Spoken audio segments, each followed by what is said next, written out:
tidak bisa ngomong tapi dia paham. Ngomong siapa? Andi, ya menurut dia, tapi dia tidak bisa mengucapkan. Bahasa sensori kebalikannya, dia ngomong terus tapi tidak ngerti yang diomongkan. Jadi ngobrol ngomong tapi dia tidak tahu isinya, itu sensori. Bicara yang sering ngeceh, berarti sensori. Namanya logore. Jadi dengan mata ya, logore itu ngomongnya buahnya tapi tidak ada isinya. Maksudnya tidak dimengerti isinya. Itu bahasa sensori. Kalau motorik yang rusak namanya area broca. Jadi di otak itu ada namanya area broca. Kalau yang sensorik artinya wernik. Nah sekarang yang nervus kranial aja. Jadi kita ada 12 nervus kranial. Nanti EKPD biasanya masih keluar ya. Nervus kranial ada 12. Yang 2 tidak lewat batang otak. Jadi nervus 1 sama nervus 2 tidak lewat batang otak. Yang lain sampai 3 sampai 12 itu masuk batang otak. Nah yang 1 itu olfaktoris pembauan, langsung dari reseptor ini langsung ke korteks ini pemahaman. Dan kita sudah disetting sama Allah kalau sesuatu yang menyenangkan membuat kita happy, bahagia ya. Jadi misalnya kita bau-bau yang harum, seger itu membuat happy ya. Terus bau tidak enak itu membuat sumpah gitu. Nah, dulu ada case kalau COVID ada rusak di reseptor di sini, jadi mesti kehilangan pembauan gejalanya dan tidak bisa mempersepsi gitu. Ada juga kelainan yang di korteknya, di otaknya, misalnya ada tumor atau stroke, dia terganggu persepsinya. Ada yang namanya meningioma, tumor otak di depan ini, dan gejalanya dia sering membau yang aneh-aneh, yang tidak ada gitu ya. Misalnya kita tidak di toilet tapi kita bau kotoran di dalam, namanya kakosmia. Itu hati-hati loh kok. Padahal tidak ada, padahal tempatnya wangi. Tapi kok bau yang tidak enak, ada namanya kakosmia. Itu ada meningioma di otak. Nah sekarang teknik untuk belajar dulu nervus olfaktorius, mengenal bau-bauan. Tidak ada ini ya. Yang ada aja ini. Dia salah satu duduk ini yang sebenarnya mas. Oh mau dulu.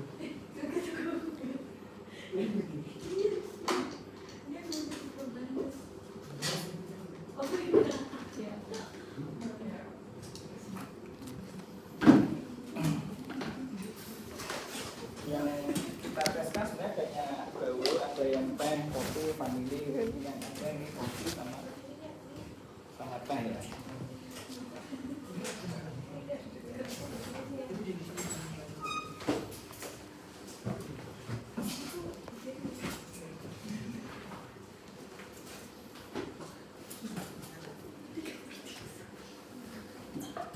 Sekarang kita ngecek nomor 1 nervus olfaktorius ya. Nanti sambil ngapal ke nama nervusnya. Nervus 1 nervus olfaktorius, nervus pembauan. Nah sebelum melakukan kita menyampaikan ini tujuannya untuk mengetes daya pembauan dan persepsinya, persepsi di otak ya. Terus disampaikan ke pasien. Nanti kita periksa hidungnya ya. Ini hidungnya buntu enggak? Alhamdulillah terima. Enggak, misalnya karena pilek terus lupa ya masih terlupa. Karena kalau misalnya pasien saya pilek buntu hidung saya tidak bisa diperiksa, harus kondisi sehat misalnya gitu ya. Pasien harus sadar 456 diajak komunikasi bisa. Kalau tidak bisa nyambung ya susah kan. Misalnya afasia sensorik tadi kan tidak paham dia, tidak bisa dites ya. Nah untuk ngetes ini salah satu hidung nanti harus ditutup ya. Sebelum melakukan kita kenalkan bau-bauan nanti harus disebut ya. Itu apa bisa ya mas tebak ya? Bisa ya? Bisa bau? Masukin aja kayak gitu. Nah sekarang dites, ditutup salah satu hidungnya yang kanan ya. Bisa bau? Bisa. Bau apa mas? Sebenarnya saya tahu ini kopi dong. Oh iya. Tapi baunya tidak seperti kopi. Kopi betul. Agak asam gitu. Kopi apa? Satunya kedua tadi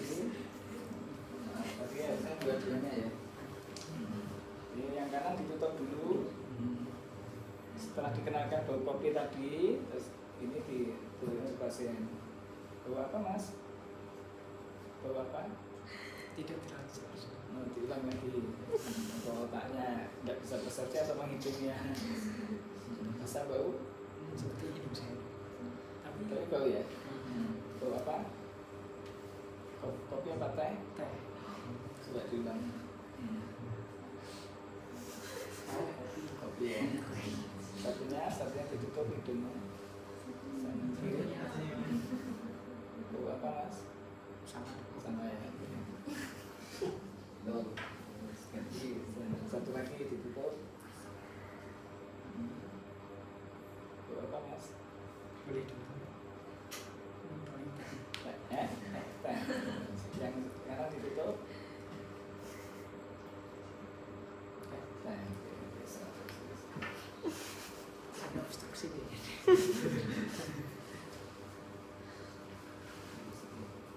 Sekarang daya penglihatan. Pakai kacamata nggak mas selama ini? Nggak pakai ya? Badan. Mas gimana? Kebumen. Sama RSUD? RSUD Perbun. Ada dua. Sama. Ini ada yang sekolah lagi, jadi yang sudah spesialis saraf belajar ke saya setahun untuk belajar di kamar operasi di Velo, namanya Velo. Dokter saraf sama Dokter Adinda. Nggak kenal ya? Belum. Semoga bisa.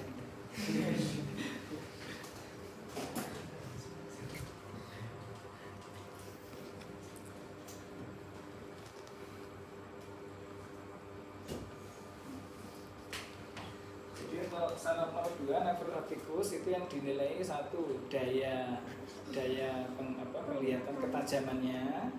Nanti dari jarak 6 meter itu standarnya 6 meter ya, itu masih bisa lihat enggak gitu ya. Kemudian di samping tajam namanya tajam penglihatan itu penglihatan warna. Tidak ada. Kemudian setelah nervus 2, 3, 4, 6 nanti 8 pandangnya, lebarnya, 8 pandangnya. Ini dulu yang ketajaman penglihatan dulu. Ini diumpamakan 6 meter aja ya. Kan enggak pakai kacamata? Enggak pakai ya. Ditanya selama ini pernah sakit mata? Enggak. Ya, infeksi mata berat selama ini ya. Oke, kalau lihat masih jelas ya. Ini kita 6 meter. Masih kelihatan lah. Masih. Tutup satu ya, masih kelihatan? Satunya tutup. Ya, masih kelihatan? Dari jarak 6 meter kelihatan berapa mas? 3. Tadi 2. jadi nilainya 6/6. Dia bisa melihat jari kita itu dihitung 6 pada jarak 6 meter. 6 meter. Kalau dari jarak 6 meter dia kelihatan kita maju. Kalau misalnya jarak kelima dia baru jelas, berarti nilainya 5/6 gitu. Dia bisa lihat jari kita 5/6. Kemudian tes warna biasanya ada benang-benang yang berwarna itu, pasien disuruh ngambil ini yang warna merah mana gitu. Kalau buta warna kan nggak tahu. Mungkin Mas FK kan nggak buta warna kan? Ya. Cuma itu yang nervus juga yang di sini. Nervus 2 berikutnya harusnya refleks cahaya. Refleks cahaya. Coba center kan ya? Kan ya?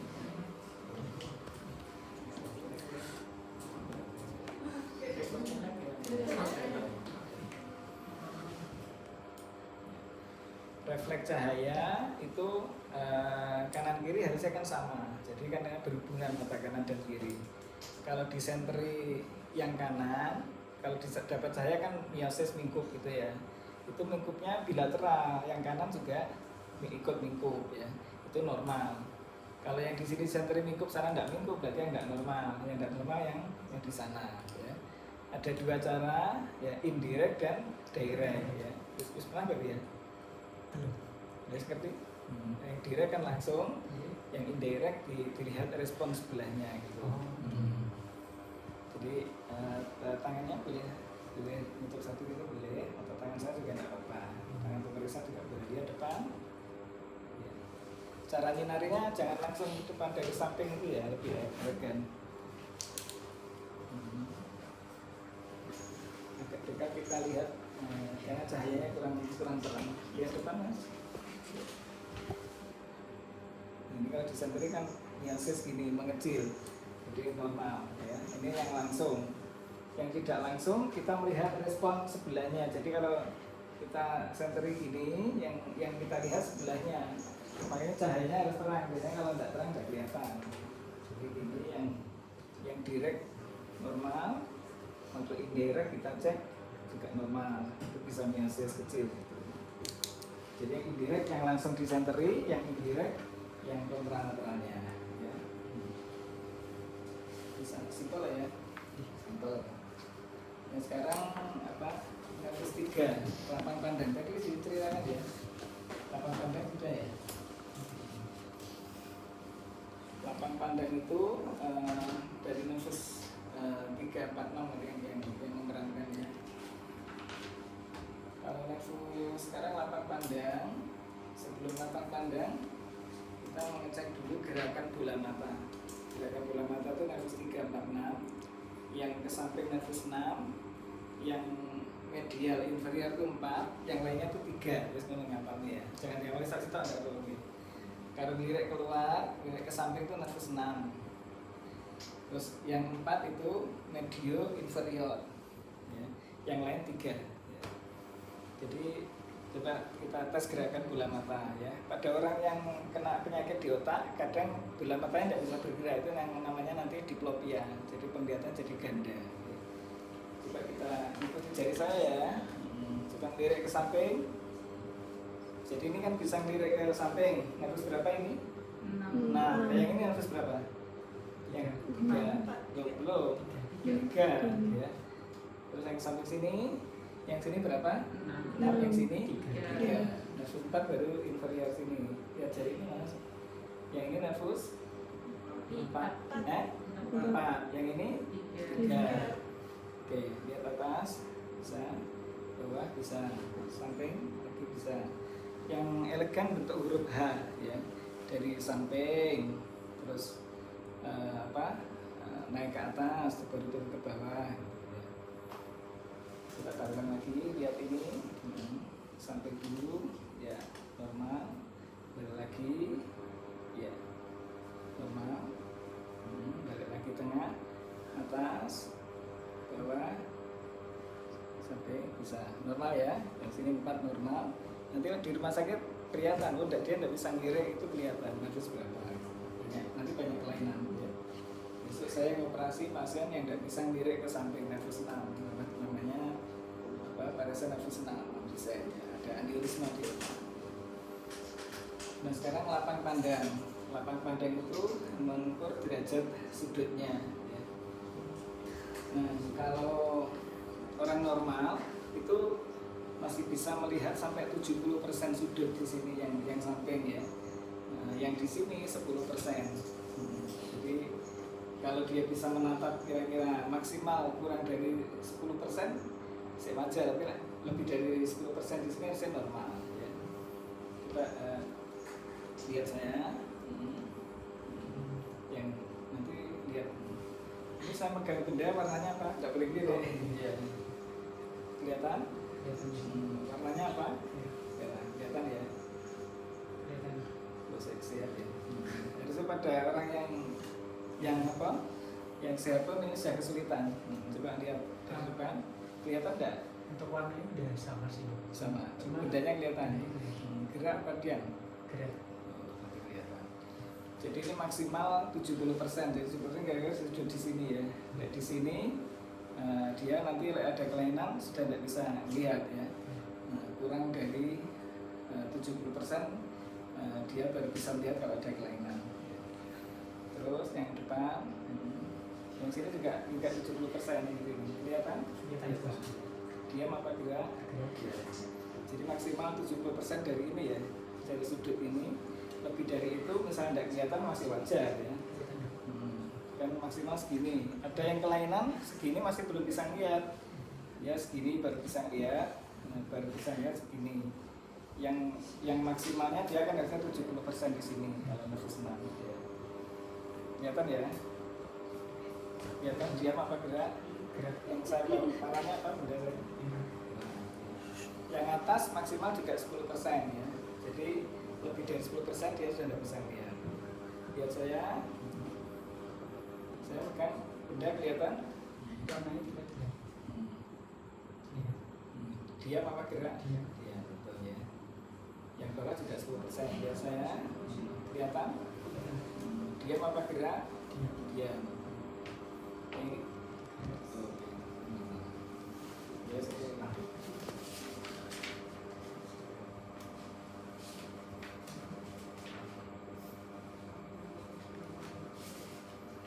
Yang dipandu Pak simple, yang agak susah nervus 5 ini. Nervus 5 itu banyak. 3 minus. Bukan, oh iya, ini harus pemilih. Tapi yang di sini kan ada nervus 5 itu ada motorik, ada sensorik, ada otonom. Yang sensorik yang untuk nyerinya itu, yang motorik otot-otot pengunyah. Sekarang nervus 5 aja, nervus 3 minus ya. Jadi yang pertama motoriknya, jadi di kita itu selalu ada motorik, sensorik, otonom gitu ya. Sekarang motorik dulu. Motorik itu otot-otot pengunyah ya. Jadi nervus 5 kita megang otot-otot pengunyah dari pasien. Coba gigit mas.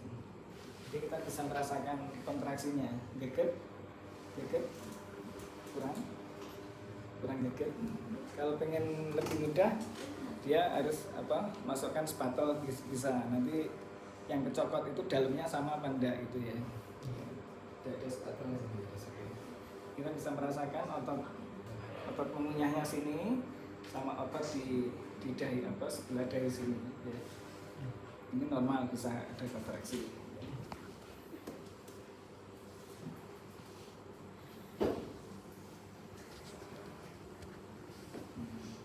Coba sekarang lidahnya mendorong ke sisi kanan, didorong kuat, nah, lidahnya dorong kuat yang kiri. Jadi kita bisa merasakan kalau orang ototnya lemah dia tidak bisa pakai lidahnya untuk mendorong kuat, ini normal. Dikit kuat, ya normal ya. Sekarang yang sensorik, kalau motorik kan cuma otot pengunyah. Yang sensorik itu dibagi berapa? Nervus 5? 3. Area atas namanya divisi. Nah, mata apa namanya? Oftalmik. Terus yang sini maksilaris, mandibular. Ya. Dia ada ke atas. Jangan pakai yang tajam, harus pakai kalau wajah tidak boleh tajam, harus pakai yang buat tisu siapa? Buat tisu. Kita jangan gini. Satu ya. Kalau meriksa sensorik, semua harus tutup mata. Nanti kaitannya gitu ya, pas ujian POA, ujian S1, KPPD. Kalau sedang meriksa sensorik, pasien harus merem, tutup mata. Ya. Nah sekarang divisi oftalmik kita tes dulu. Ya. Kita ambil divisi Pak ini mas. Sakit. Karena dibandingkan kanan dan kiri, rasa sama apa enggak? Sama. Divisi oftalmik sudah, divisi maksilaris. Rasa sama. Rasa sama. Evaluasinya bandingkan kanan dan kiri. Pada orang yang kena herpes zoster, biasanya kalau digores itu satunya kesakitan atau malah tidak terasa. Kalau dia kena saraf kecil yang luka itu biasanya kesenggol itu kayak dijiwit, padahal cuma disenggol gini. Waduh, sakit dia kesakitan. Aduh, padahal cuma disenggol gini. Itu terjadi karena pada herpes zoster baik herpes zoster atau simplex, serabut saraf sensorik nyambung ke serabut nyerap nyeri. Jadi di raba halus itu sensasinya nyeri banyak. Kemudian sekarang otonomnya. Otonomnya itu disebut refleks juga. Sekarang refleks kalau nervus trigeminus, nervus nama lainnya nervus berapa? 5 ya, dia paham 5. itu ada refleks kornea. Ya. Refleks kornea itu kalau pasien tidak sadar untuk mengetes refleks batang otak. Kalau sadar ya untuk mengetes matanya. Ya. Kalau periksa kornea itu beresnya dari dalam keluar. Jadi pasien harus sendiri ke kontralateral. Ya, di situ ini kan tidak tenanan ya. Kalau tenanan pakai kapas halus dikasih air itu tidak sakit. Dibereskan di bagian hitam itu kalau normal dia di kedip itu nervus berapa? 7. Jadi kalau nervus 5 pasangnya 7. Jadi kalau ngetes kornea dia bisa merem itu positif normal, responnya nervus 7 ya. Nervus 7 itu ya kedap ya senyum itu nervus 7 ya. Oke. Dan senyum kaitannya dengan sesuatu yang menyenangkan. Tadi nervus 1 bau yang enak-enak, kemudian responnya dia bisa menyenangkan, itu nervus 7 tersenyum, tidak cemberut gitu maksudnya ya. Nervus 5 cuma itu, motorik, lihat kekuatan, kemudian sensorik, raba-raba halus tadi ya. Kalau yang di praktek bisa ngetes nyeri di lidah barang, tapi yang sakit kan tidak enak ya. Sensorik wajah aja. Terus yang ketiga adalah refleks kornea yang paling sering harus bisa ya. Ada lain refleks bersih itu juga nervus 5 ya. Tapi mungkin tidak perlu diajarkan. Refleks aja, refleks aja. Jadi prinsipnya noleh ke kontralateral, kemudian kita gores imbus yang hitam ini ke arah luar gitu ya. Nanti normalnya responnya gede.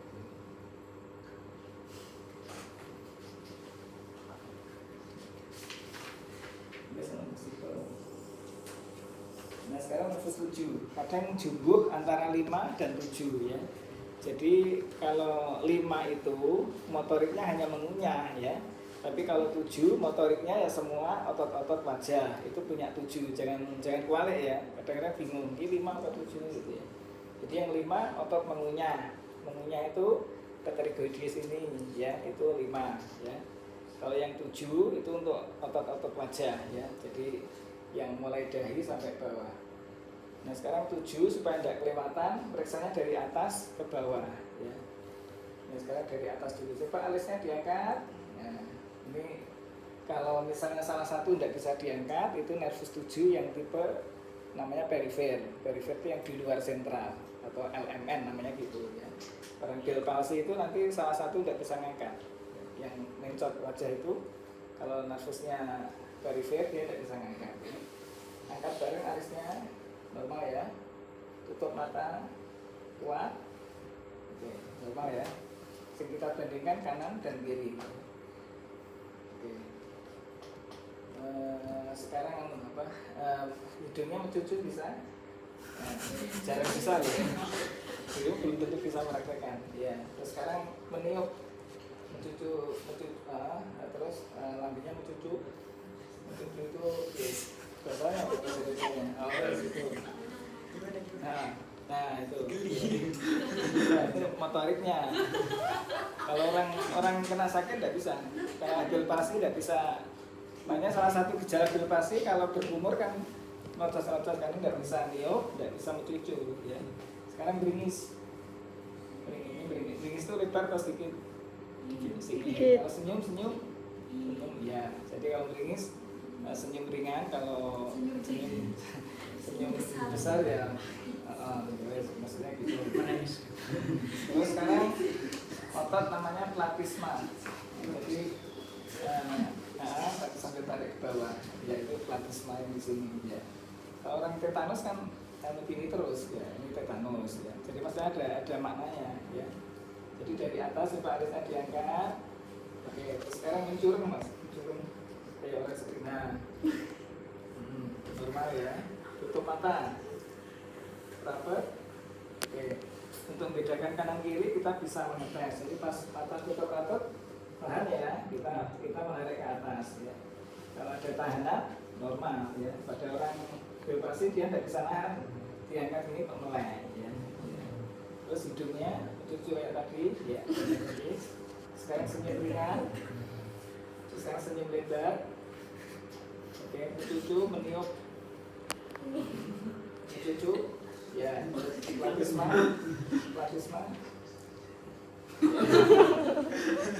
Semua bisa merasakan, kalau kita bisa untuk contoh. Tidak di foto.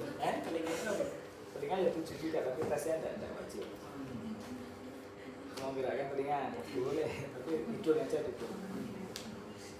Platisma bisa ya, jadi menarik sambil begini sambil narik dagunya ke bawah, itu platisma. Kalau di sini Yang mana? Di bawah telinga. Itu masuk 7 juga. 7 juga. 7 juga. Ini jarang dipraktekkan. Oke, sekarang motorik wajah sudah. Sekarang sensorik wajah ya. Kalau sensoriknya nervus 7 itu beda dengan nervus 5.